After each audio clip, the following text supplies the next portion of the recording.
Hello guys, आज की story Raghav और नेहा के ऊपर बेसिक है, जिसमें हाईवे पर उनके साथ अजीबोगरीब चीज़ें होती हैं। वीडियो एंड तक देखना, बहुत मज़ा आने वाला है।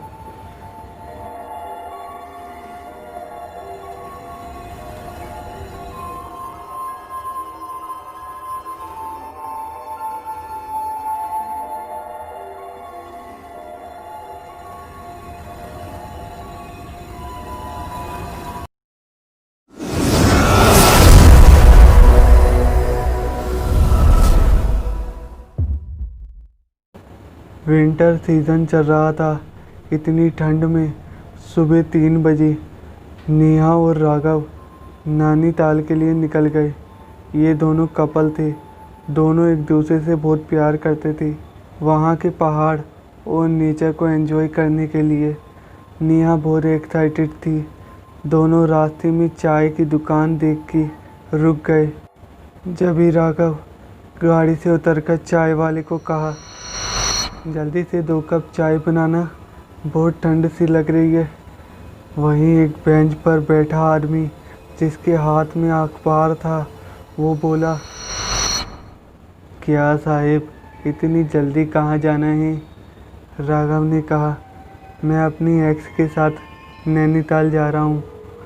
जब भी उस आदमी ने कहा, साहिब, वहाँ तो जा रहे हो, लेकिन रास्ते में रुकना मत। राघव को ये बात अजीब लगी।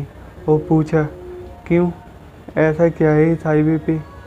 जब भी वो आदमी कहता है, साहिब, यहाँ के आगे का रास्ता काफ़ी ख़तरनाक है, संभल के जाना।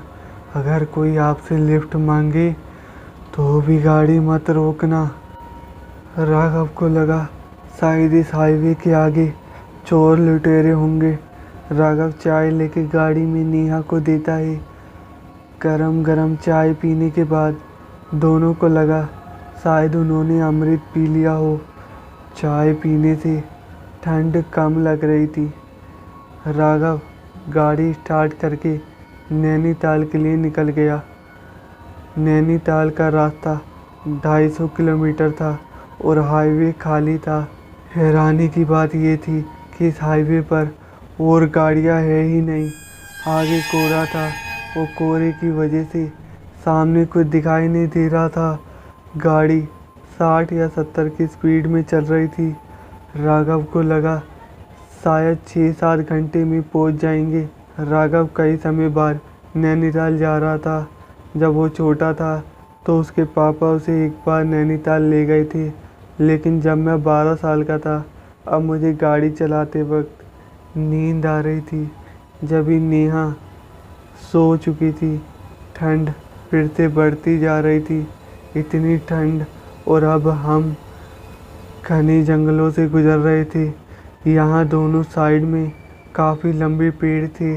रात के वक्त ऐसे पेड़ काफ़ी डरावने लगते हैं। ठंड की वजह से रोड पर बर्फ़ समा रही थी, लेकिन हमें किसी भी तरह नैनीताल पहुँचना था।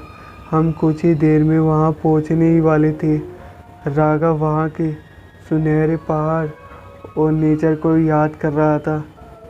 जब ही अचानक से एक आदमी गाड़ी के आगे आ गया। मुझे पता नहीं था, कोहरे की वजह से वो आदमी दिखाई नहीं दिया। वो गलती से वो टक्कर खाकर साइड में गिर गया। मैंने तुरंत ब्रेक लगाया, लेकिन मेरी गाड़ी आगे जाकर रुकी। मुझे बहुत घबराहट हो रही थी, क्योंकि गलती से मेरे से एक आदमी जख्मी हो गया। मैं तुरंत गाड़ी से निकला उसे देखने के लिए, तो गाड़ी से उतरकर जैसे ही पीछे गया, सामने देखा। वो देखने के बाद मेरी आंखें खुली की खुली रह गई, क्योंकि सामने वो आदमी ही नहीं था। मैंने खुद देखा था अपनी आंखों से, वो आदमी मेरी गाड़ी से टकराकर साइड में गिर गया था। मुझे बहुत डर लग रहा था। मैं चुपचाप गाड़ी में जाकर बैठ गया, लेकिन मेरे सीने में घबराहट और चेहरे पर पसीने आ रहे थे। मुझे कुछ समझ नहीं आ रहा था, यह अभी हुआ क्या। नेहा को देखा तो वो सो रही थी। मैं रिलैक्स होकर वहाँ से तुरंत गाड़ी स्टार्ट करके निकल गया। वहाँ से 2-3 किलोमीटर दूर मुझे आगे एक होटल दिखा। नेहा की नींद भी खुल गई। राघव को अब कुछ नहीं पता था कि उसके साथ हो क्या रहा है। राघव और नेहा दोनों काफ़ी थक गए और शाम हो गई थी। दोनों ने सोचा क्यों ना इस होटल में एक रात रुक जाएं। राघव उस होटल में एक रात के लिए रूम ले लेता है क्योंकि सुबह उन्हें फिर से नैनीताल के लिए निकलना था। वहाँ मैनेजर कहता है, कितने रूम चाहिए साहब? उसकी आवाज़ काफ़ी डरावनी थी। राघव ने कहा, रूम एक ही चाहिए। जब भी वो मैनेजर कहता है, एक दिन के 3,000 रुपये लगेंगे। राघव कहता है, इतने ज़्यादा? पर हम सुबह निकल जाएंगे। और पैसे लेन देन में राघव उससे बहस करने लगता है। जब भी नेहा कहती है, कोई बात नहीं, राघव होटल के रेट ज़्यादा होते हैं। जब भी वो मैनेजर कहता है, साहब यहाँ आपको सारी फैसिलिटीज़ मिलेगी, रात का डिनर भी फ्री मिलेगा। जब भी राघव शांत होकर रूम की चाबी लेकर नेहा के साथ रूम में चले जाता है। नेहा रूम देख के खुश हो जाती है क्योंकि रूम बहुत सुंदर होता है। राघव बेड पर बैठकर कहता है, तुमसे सुंदर नहीं है। जब भी नेहा बेड पर बैठ जाती है और कहती है, तुम भी लाखों में एक हो। जब भी दोनों एक दूसरे के करीब आ रहे थे, अचानक बाहर से रिंग बजी। दोनों डर गए। राघव ने गेट खोला तो सामने वेटर खड़ा था जो उनके लिए खाना लेकर आया था। जब भी राघव ने खाना वेटर से लिया और बेड पर रखा, फिर वेटर के पास जाकर कहा, यहाँ वो मिलेगी? वेटर ने कहा, क्या सर? राघव ने कहा, वही ड्रिंक यार। वेटर ने कहा, सर अभी लेकर आता हूँ।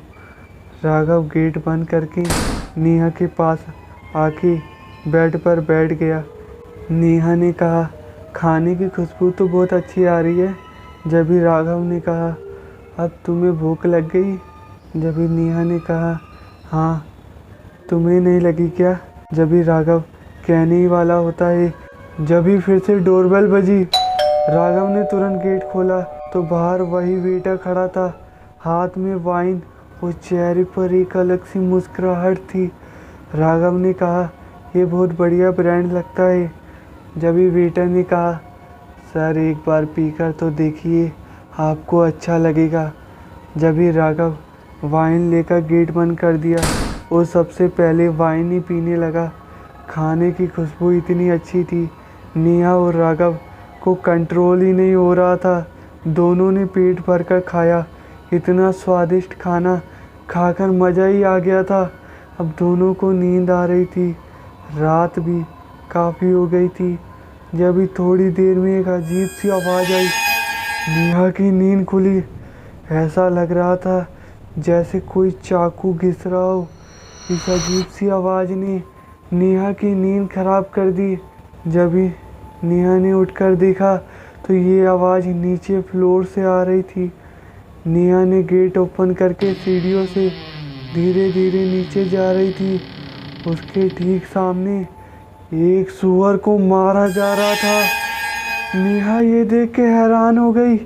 सामने वही वेटर हाथ में चाकू लिए सूअर को काट रहा था। नेहा तुरंत भाग के ऊपर गई और उसके आंखों से आंसू निकल रहे थे। नेहा तुरंत राघव को जगाने लगी, लेकिन फिर उसी वेटर के सीढ़ियों से ऊपर आने की आवाज़ आ रही। ये सब इतना डरावना लग रहा था। नेहा राघव को जगाने लगी। राघव की नींद खुली तो उसने कहा, क्या हुआ? इतनी रात को क्यों जगा रही हो? जब भी वो वेटर गेट ओपन करके अंदर आ गया, राघव ने जब उस वेटर को देखा तो उसके रोंगटे खड़े हो गए और नेहा इतनी शॉक हो गई क्योंकि उनके सामने वेटर के मुंह में सूअर का चमड़ा था और उसके खून नीचे गिर रहा था। हाथ में चाकू था। राघव तुरंत बेड पर खड़ा हुआ और डर के मारे नेहा को पकड़ लिया और कहने लगा, क्या चाहिए तुम्हें? उस वेटर ने कहा।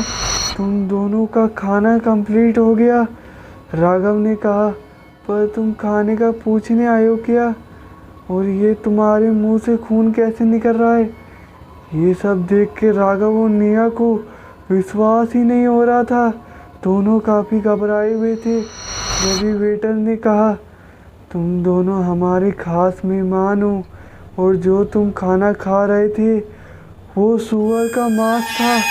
और सर, आप जो वाइन पी रहे थे वो सूअर का खून था। राघव और नेहा ये बात सुनकर इतना शॉक हुए जैसे उनके कान में किसी ने पिघला हुआ शीशा डाल दिया हो।